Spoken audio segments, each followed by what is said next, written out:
Hello, my friends, and welcome to the Bible in Order, where we are chronologically going through the entire Bible in 1 year. Today's reading for February 6th is Exodus chapters 22 through 24. The Israelite people accepted God's proposition. They agreed to be his reconciliation administrators in this world. They agreed to follow him, to keep his commands and his statutes, to be a royal priesthood. Those priests are intermediaries, just like the Levites were the intermediaries. They were the temple servants. They ministered to God, and then they taught the people about God. The Israelite people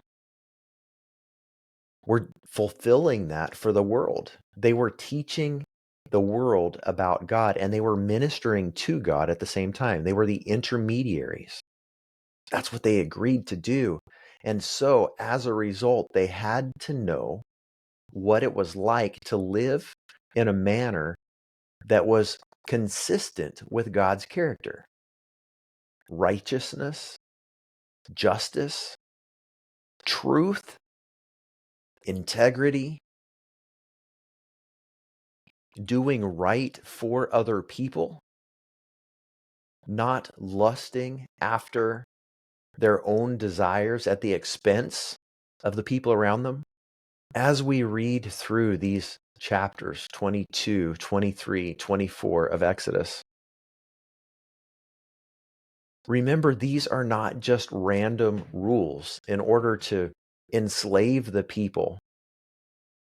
They're not just laws that were created just to show humanity how difficult it is to be righteous. They're so much more than that. They're revealing the very character of God. They're showing humanity what God is like, how God treats other people. If there was anyone who could compare to his glory. Of course, the fact that this is written by a sovereign God to show how he treats us is even more astounding. Because he has the right to reign over us, but for his people, those who have accepted the sacrifice of his Son, of Jesus Christ, he treats us as his equal. He literally gives the inheritance of his Son to the people responsible for the death of his Son. And then he says, "Come reign with me." In chapter 23, the instructions on keeping the Sabbath are telling. You will remember that God worked for 6 days when he created the sun and the moon and the earth and the skies, the heavens and the earth. He rested on the seventh day. You also are to rest on the seventh day. We don't know the truth of who God is because we don't rest. We don't take a day off. We work 40, 50, 60, 70, 80, 100 hours a week. And when we're not working, we're on these.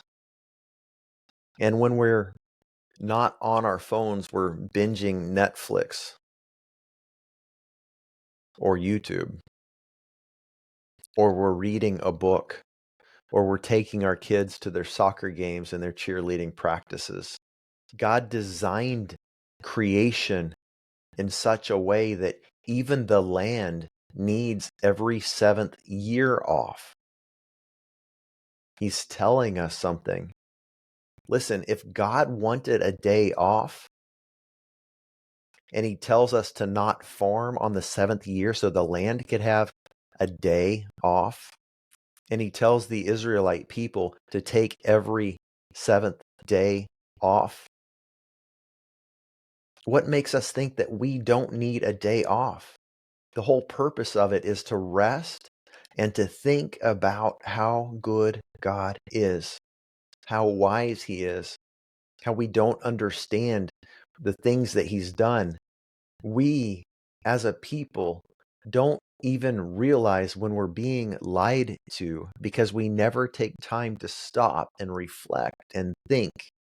We have been lied to by the medical system, by the FDA, by science saying that we evolved from primordial ooze, by every government agency.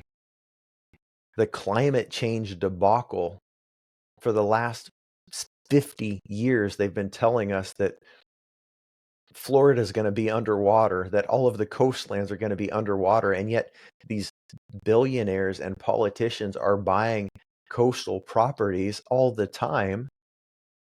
They don't even believe their own lies. And yet we don't take time to think logically. And so the word of God is repressed in our minds, and we don't see the fruit of it. It's time for us to institute the Sabbath. He did it for us. It is for us. How can you institute a day of rest into your busy life? Do you have enough faith to try? I hope you do. I certainly need to grow in this area myself. God bless you, my friends. Thank you for being on this journey with me. We'll see you tomorrow. I would love to hear from all of you. Any thoughts, agreements, disagreements, it doesn't matter. I love a good conversation. Shoot me a message through BibleInOrder.com. You can also sow into this ministry if you feel so led. And I would be grateful if you commented, liked, and shared wherever you're watching, whether it's Facebook, YouTube, or on Rumble. You can send us a voice message even through Spotify. I'd love your questions and your comments.